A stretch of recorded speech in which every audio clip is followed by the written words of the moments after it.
everyone, and thank you for joining us for Italy Awakens. I'm Rachel, and I'm very happy to welcome you to this virtual experience with Stadium of Domitian. This virtual experience is part of the Tiqets Awakening Weeks, which is a 6-week celebration of the reopening of more than 100 museums and attractions across the world. These venues have worked day and night to make it safe for you to visit again, and now they're rolling out the welcome mat with these online experiences so that everyone can join in and reawaken these cultural institutions worldwide. This virtual experience will start in just a moment, but in the meantime, I'll kick us off by sharing some logistical information about what to expect and how to use Zoom. So first of all, if you have any questions during the session, you can submit them through the Q&A button at the bottom of the screen. There'll be a Q&A at the end of the presentation, so do please submit your questions, and also you can vote on your favorites there to make sure we ask the best questions first. Secondly, this is a Zoom webinar, so your video won't be on, but you can communicate with other people in the chat by selecting all panelists and attendees in the chat to talk, and then everyone will see your message. And finally, this session will be recorded, and we will be sending out the recording to you in the following week so that you can revisit it or share it with your friends. The last note is that you can use the Awakening Weeks hashtag on social media to join in the conversation, share where you're experiencing Italy from, or share a memory from your last time there. And you can also tag us at Tiqets or use that hashtag Awakening Weeks, and we'll share your post. So finally, without any further ado, I'm very excited to pass it over to our host, Stefania, who will transport us all to Italy and to the Stadium of Domitian. So take it away, Stefania. All right. So, welcome to the Stadium of Domitian. We are in the undergrounds of Piazza Navona, which is one of the most beautiful squares of Rome. And I'm very pleased to lead you in this tour. So please follow me. We are about 5 meters under the modern level. And yeah, this is more or less the area that we have here. It's an ancient Roman stadium. We're going to visit a portion of it, which is the curved side. And it is built like the Colosseum. Everyone knows the Colosseum. Not so many people know the Stadium of Domitian, but they were built almost at the same time. So the stadium was built about 10 years after the Colosseum. I'm going to show you where we are on the map.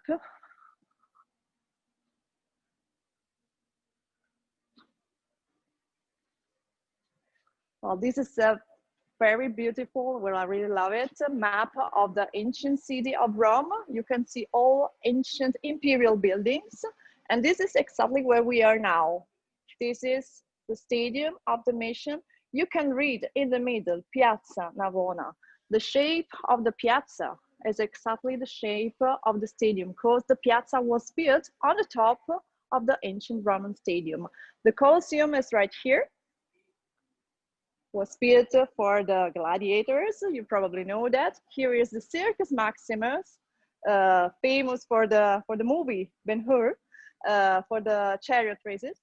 And we are here in the Campus Martius, which was the field dedicated to the god Mars, the god of war, because this field was originally used for the war training for the soldiers, and later was used to build public buildings, so theaters, an Odeon, which was a music hall, and the stadium. This is the first and only stadium in the whole western part of the Roman Empire. Then I'll tell you why. And we are in the 1st century AD. So 86 exactly was inaugurated. And the emperor was Domitian, the 3rd and last from the Flavian dynasty. The Flavian dynasty is the dynasty of emperors who had the Colosseum built. For example, the original name of the Colosseum is actually Flavian Amphitheater, after the Flavian dynasty. So let's go downstairs.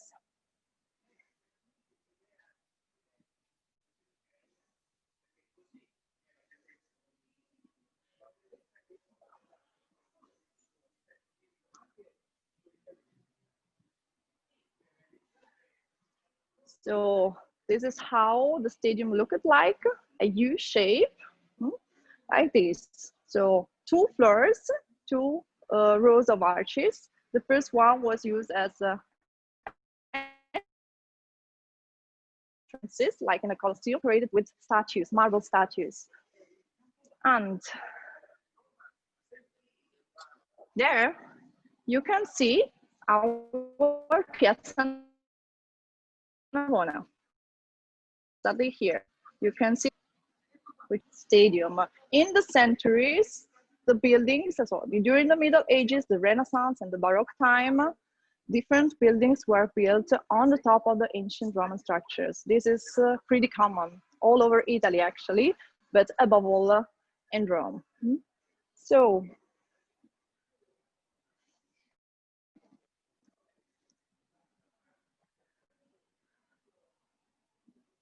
this is the area that we are going to visit. So a portion of the curved side. So we are exactly here under the buildings here, which is one of the only parts of the stadium that is possible to visit. The excavations, yeah, we can see the excavations of the 30s here. This is the area that we are going to visit. And you can see exactly the rings going around the structure, the curved side.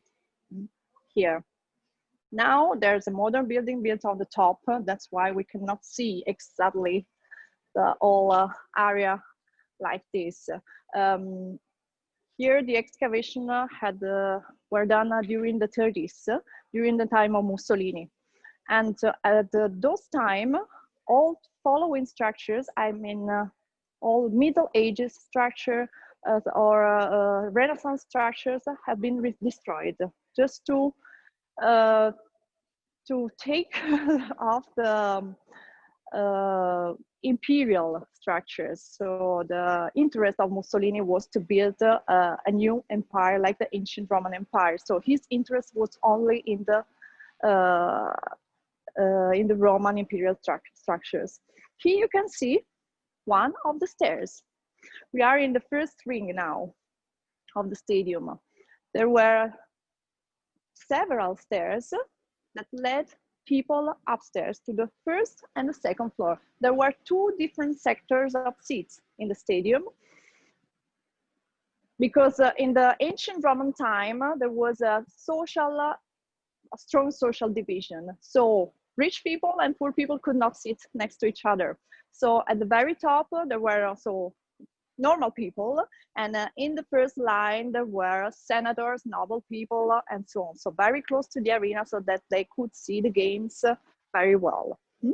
The stairs are made of bricks as the walls, but you have to imagine that no bricks were visible at that time. This was an imperial building and was extremely rich, extremely decorated. The pillars are made of travertine marble, which is this stone. It is called marble, but it's not exactly marble, but it's a strong and beautiful stone quarried still nowadays near Rome in Tivoli. And the bricks were all covered over with plaster, white plaster, in order to imitate the travertine, to imitate the marble. So just please imagine that everything was white, completely white. I show you some pieces of some rests of the plaster. So we're now entering in one of the corridors. So we're going to the second ring of the building. Yeah, from here you can see very well that we are walking in the curved side, in the curve of the building. So the walls are not straight, they are following the curved side, as well as the pillars here. They are not in line because they're following the shape of the curved side, which is the part that we're visiting now. Our stadium seats, the different exits, all entrances, arches to enter the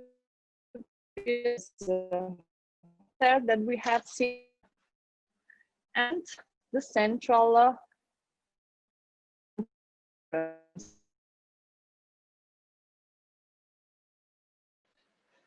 but was for the athletes, for example. So for the sometimes for the emperor, maybe.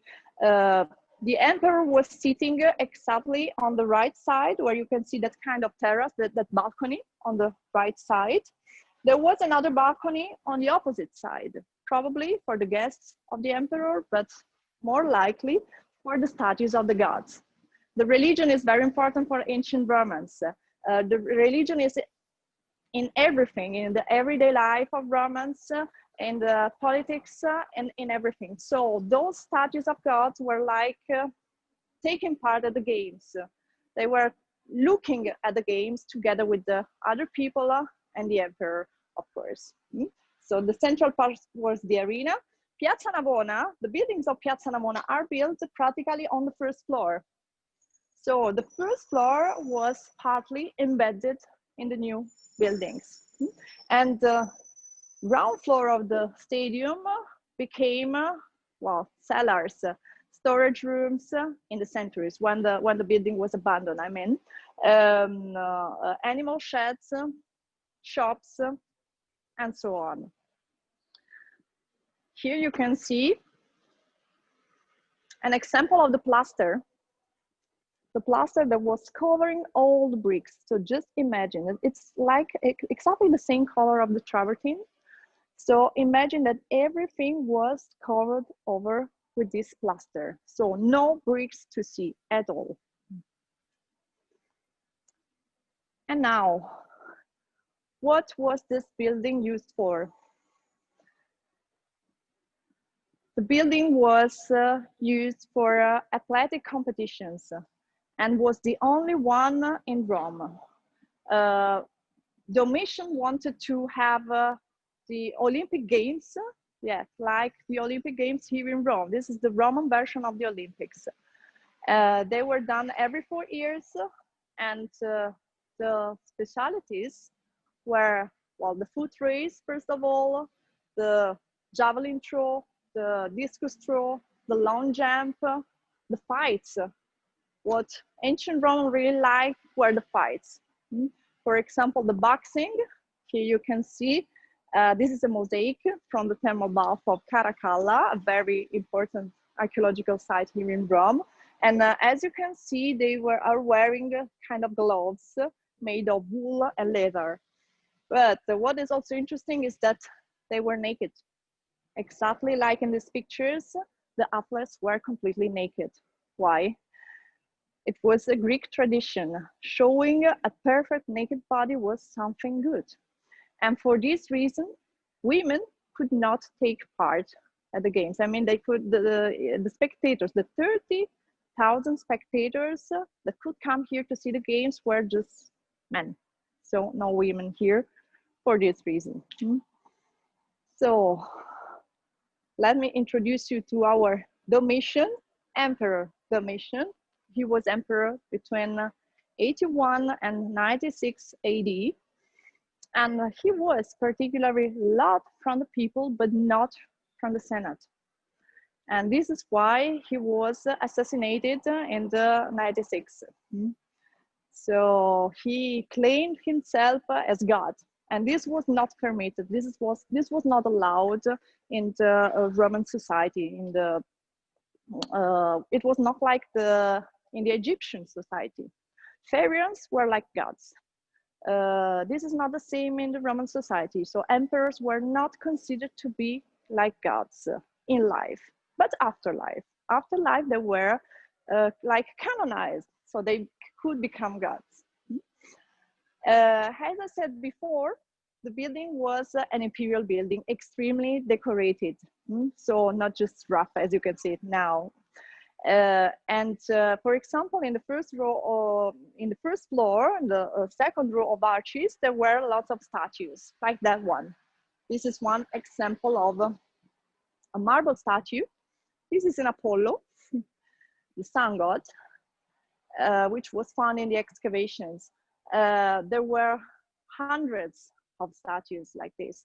inside the building, in the niches and in the arches, representing mainly gods and athletes, probably.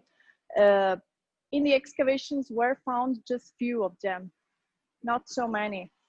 Why? Well, this is the same story for all ancient Roman buildings.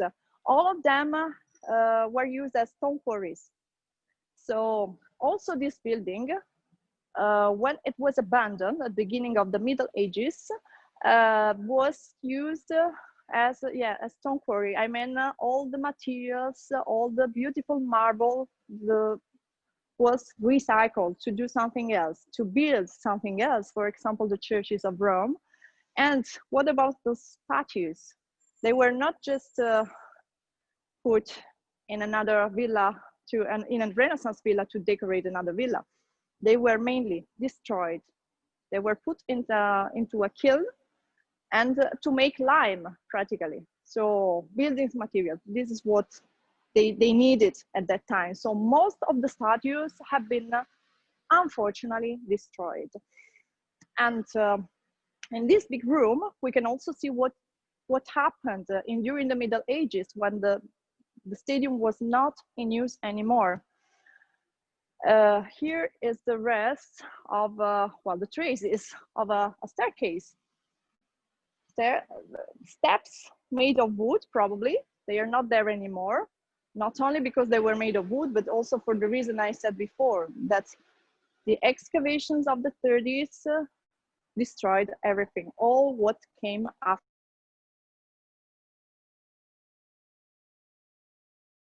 Roman Empire. What is left?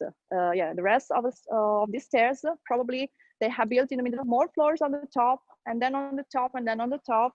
And this is how this place became an underground. In the Roman time, this was not underground. Actually, while we're walking, this is not the original floor, but this is the original level where we're walking now.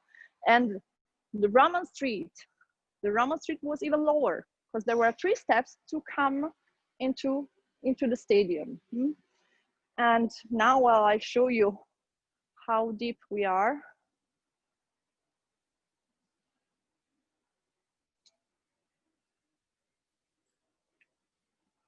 Before we go out, just give a look here. This is very interesting. This is an original stamp of the 1st century AD. L. Valeri Severi as Lucius Valerius Severus. He was responsible for the production of the bricks. The stamp is on a big brick, which is 60 centimeters. And he left his mark on all the bricks, of this building.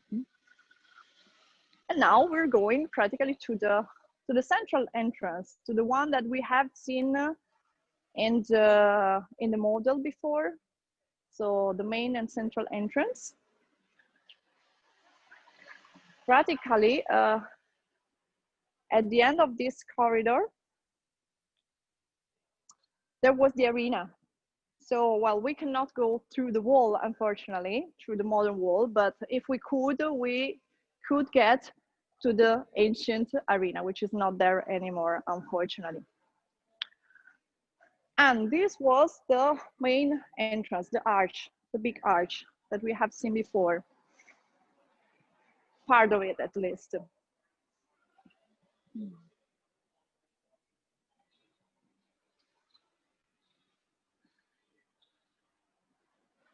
As I said, this was not for the common spectators, but yeah, for the athletes, probably, since it was leading directly to the arena.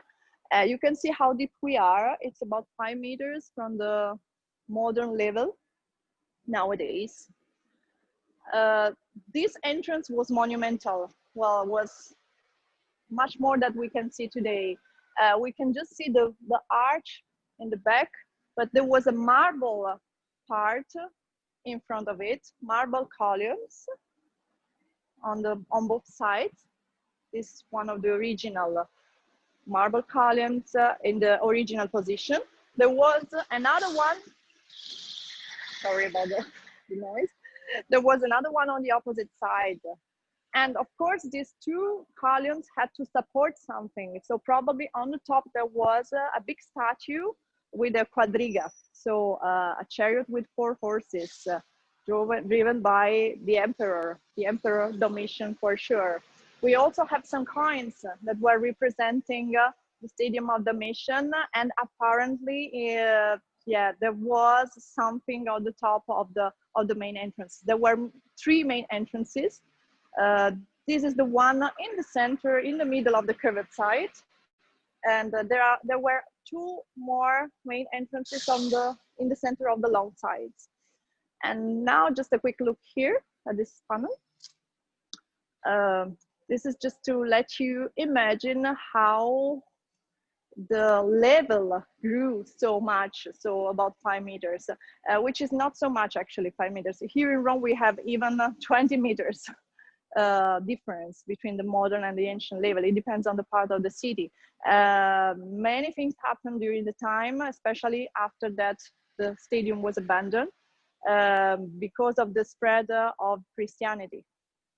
Because those games were considered to be pagan, and so they were not allowed anymore. Also, the gladiators' fights, they were considered to be too cruel, so they stopped with all these things, and those buildings were abandoned. And yeah, very close to us, there's the Tiber River, Tevere, and the river floods were frequent, really. It was a big problem. So you can imagine that the river flood, fires, and all what happened in so many centuries made the level grow. So this place became a cellar, practically. And it was recycled in many different ways. So as I said, shops, animal sheds, and we have another part of the Stadium of Domitian that is possible to visit, well, not right now, but on the opposite side of the piazza. And that is particularly interesting because it's really narrow. And there we have all different levels. So we have the medieval level, we have the Renaissance floor, for example, and even the rest of a marble shop placed in one of the arches of the stadium after that the stadium was abandoned, or even graves, some of the graves. It is not possible to go there now because we have problems with the connection, but it's one of the most interesting places also. It's of course open to the public, of course, like this part of the stadium, but it's an exclusive part, so it's a full immersion, I could say, and in the undergrounds of Piazza Navona. This site is open since 2014, so it's not so long, and many people do not know it. It's also because it's hidden in the undergrounds of Piazza Navona. So, you have questions? Yes, we do have some questions for you. All right. The first question is from Anne Marie, who wants to know what sorts of games were played in the stadium and how often was it used? Okay, so the main games were played every 4 years. So like the Olympic Games, exactly the same. So every 4 years, they were called Certame Jovi Capitolino. So they were dedicated to Jupiter. And of course, they were not, the stadium was not used only once every 4 years, but every time that there was something to celebrate, for example, the emperor could decide to offer games. One important thing that I haven't said is that the games were for free. So the entrance was completely for free. So senators and emperors could offer games for the emperor's birthday, to celebrate a victory, for example, for every kind of purpose.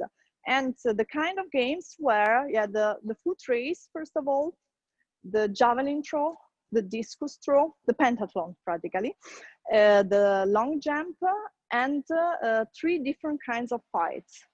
The boxing, what we call today the Greek-Roman fight, which is more or less the same. And another one was the Pancratius. The Pancratius was the most violent one because there were no rules. but blinding. That was the only rule. So, and those were the games that Romans probably liked more, much more than the foot race, for example, or than the long jump.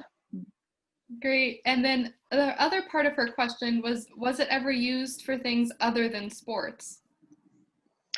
Once it was used for the gladiators fights. Well, ancient Roman buildings had different purposes. So the amphitheater, like the Colosseum, was used for the gladiators fights, the theaters for acting, the stadium for the athletes.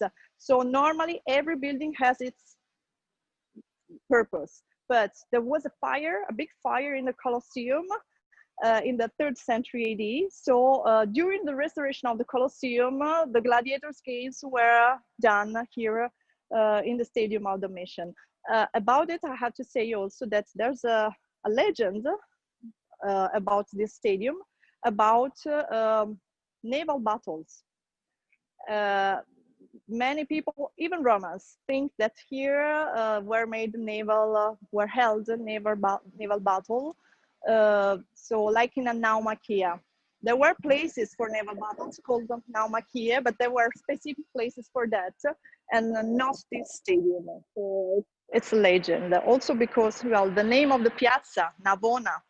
Navona means big ship in Italian. So that brought confusion for that. So actually, no, never for naval battles, if this was also the question. Yeah. And then the next question, also from Anne-Marie, is were the athletes professionals or slaves? Good question. They were professionals, but most of them were foreign.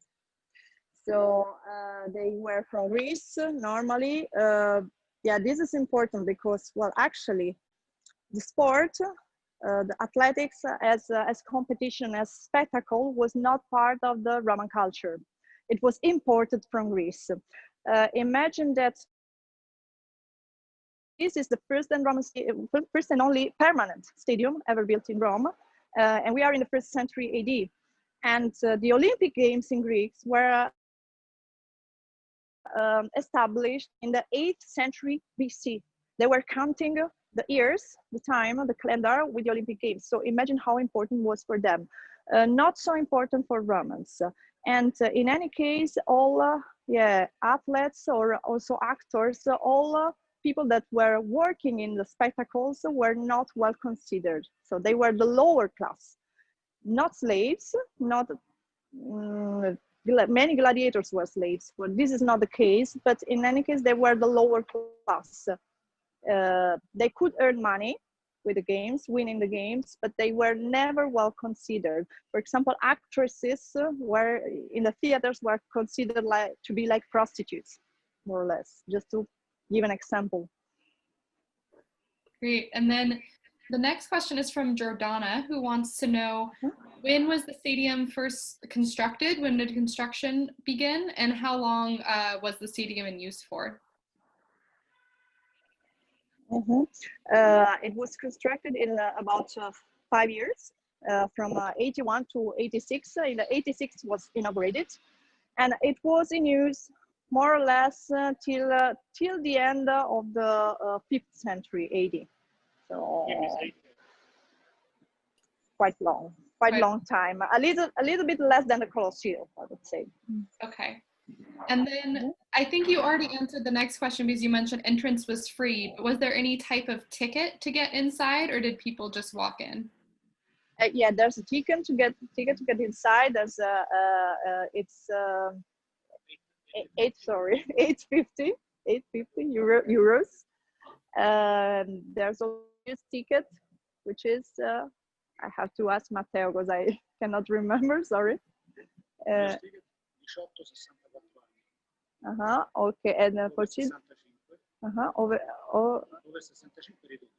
ok, quanto è ridotto? Ok, so okay, 8 euro 50 for adults, 6 euro 50 under 18 and over 65, and the audio guide is always included.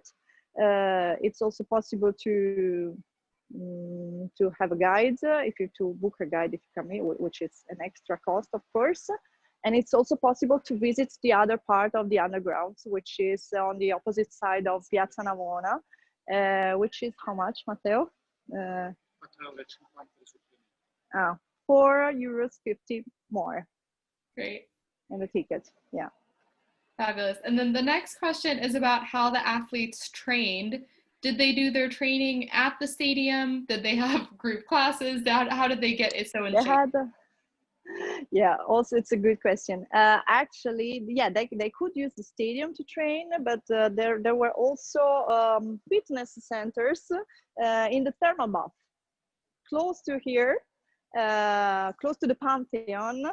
There were the thermal baths of Emperor Nero, and in the imperial thermal bath there was always like a fitness center where people, so whoever actually, not only the athletes, could train there, not only in the stadium.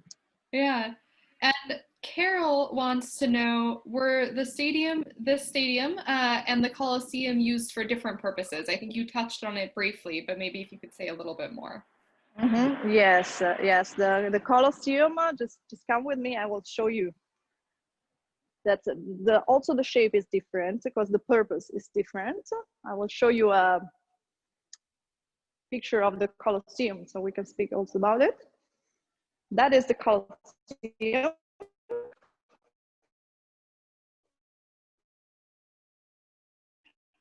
Colosseum is popular. It's side. Yeah, the structure is very similar. It's made of travertine, same material, exactly the same. Different sectors of seats. In this case, we have 4 different sectors. In the Stadium of Domitian, we have just 2 because the stadium is smaller than the Colosseum, but the purpose was different. So the Colosseum was built for the gladiators' fights, only for the gladiators' fights. Or, for example, the Circus Maximus, which is this one. This was the biggest and oldest building for spectacles of ancient Rome, was built for the chariot races, like here, with the quadriga, with chariots with 4 horses, like in the movie Ben-Hur. So it's similar. The shape is very similar to the one of the stadium, but the difference is that here in the middle there's a structure, kind of wall called spina, and the chariots had to run around it practically. So every building for spectacle of ancient Rome had its own purpose. That's why the names are different. One is a circus, one is an amphitheater, the other one is a stadium, another one is a theater. Different names for different purposes.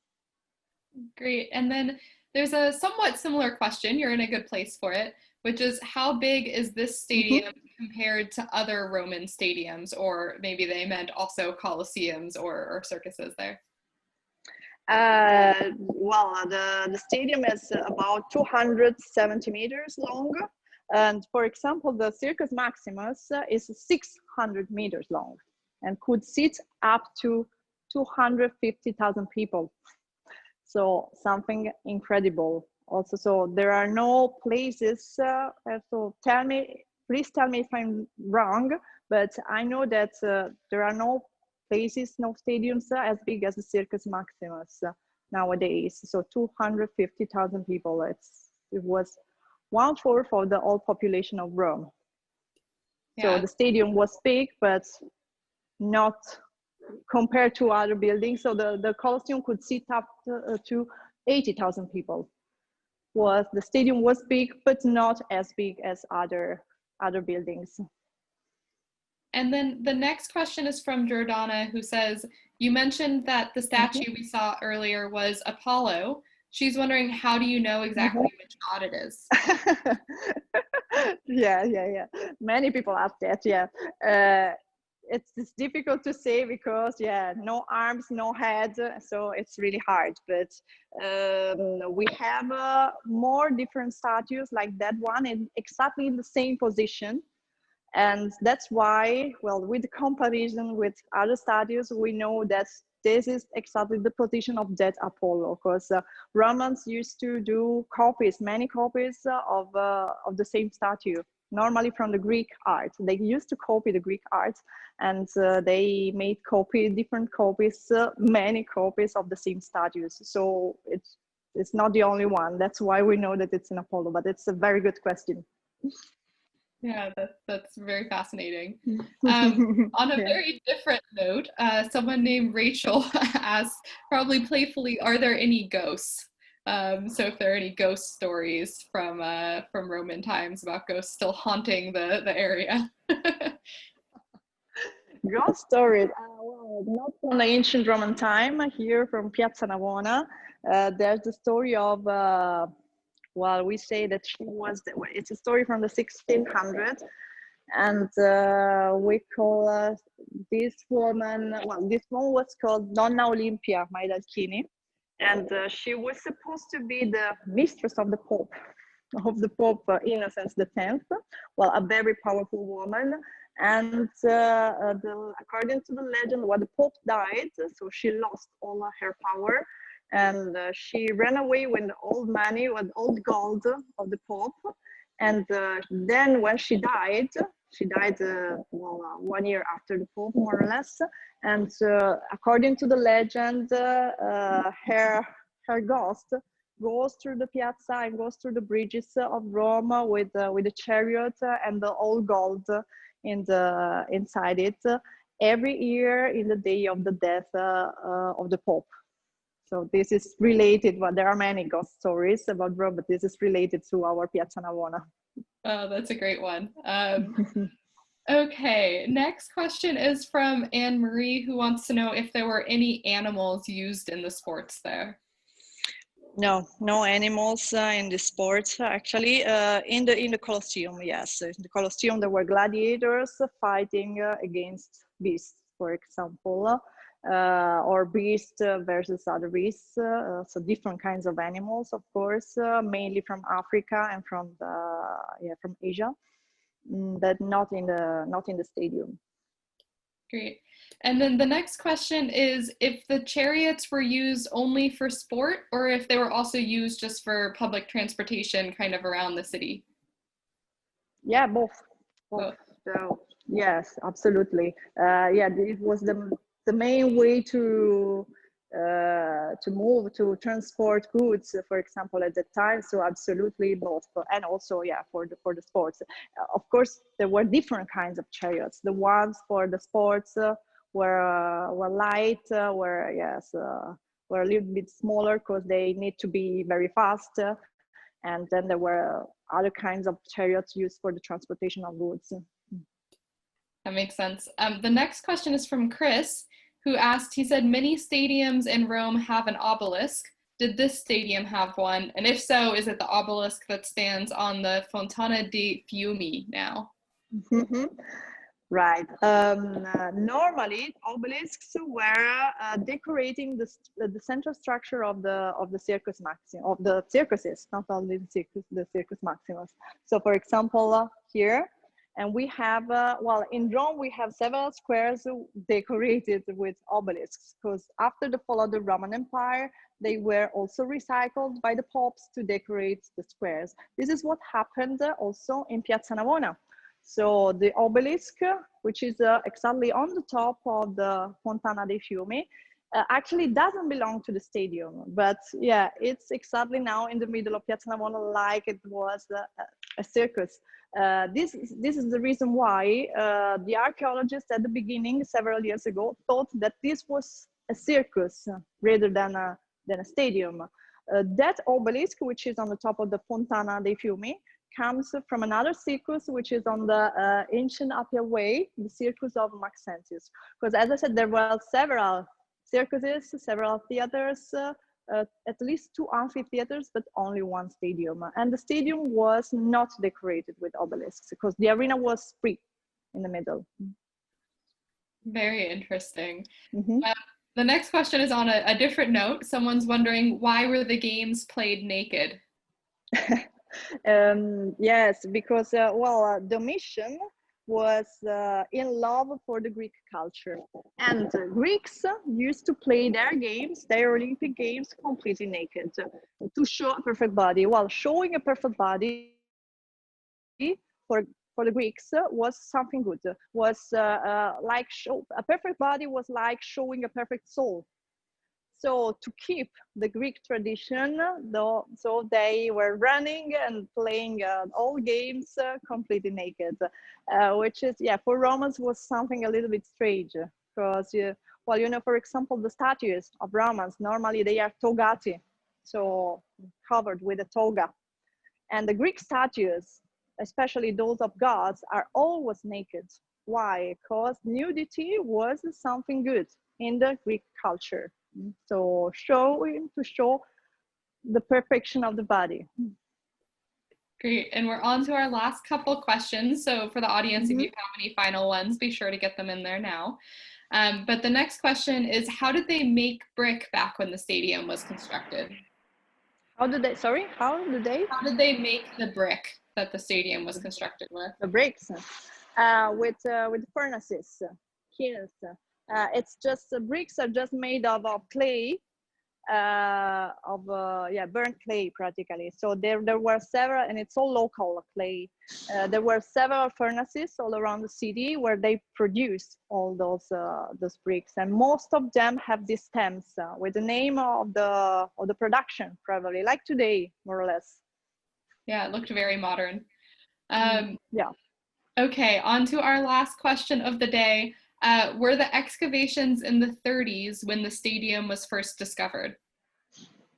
Yeah, the first excavations were in the 30s, as I said before, and this is why this is good for one point of view, because we can see only the structures of the stadium and we can recognize the stadium. The other side is much more difficult to understand, but it's much more fascinating. The other side, where we cannot go now, but where it's possible normally to go, because there are all different levels, and it was excavated in 2006, from 2006 to 2009. So the way to dig, to excavate, is completely different. So they left the different levels, the different layers that were one upon another. So we have for example, the Roman pillars made of travertine. We have the Roman bricks, but also we have a floor a little bit higher from the Renaissance, for example. Then we have the graves from the Middle Ages, and the marble shop also from the Middle Ages, for example. So yes, in this case, in the 30s. In the other case, in the 2000s. Very interesting.